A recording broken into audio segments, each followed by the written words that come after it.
செய்ய போகிறோம் வாழை மீன் கருவாட்டு குழம்பு. அது எப்படி செய்யறது வாங்க பார்க்கலாம். இப்போ எண்ணெய் ஊற்ற போகிறோம்.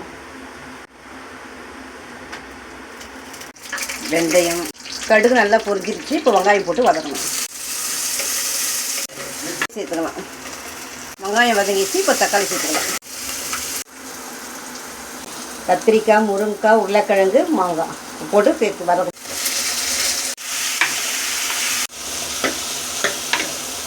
கத்திரிக்காய், முருங்கைக்காய் நல்லா வதங்கிடுச்சு. இப்போ நம்ம மிளகாத்தூள் போட போகிறோம். வீட்டிலே அரைச்ச மிளகாத்தூள். நம்ம வீட்டிலே அரைச்ச மிளகாத்தூள் நம்ம எவ்வளோ காரம் தேவையோ போட்டுக்கலாம். புளி தண்ணி எடுத்து சேர்த்துக்கலாம். தேவையான உப்பு, காராமணி போட்டுக்கலாம். கருவேடம் போட்டுக்கலாம். நல்லா கிண்டி விடணும். நல்லா ரெடி ஆகிடுச்சு. இப்போ கறிவேப்பிலை, கொத்தமல்லி போட்டு ஸ்டவ் ஆஃப் பண்ணிடலாம்.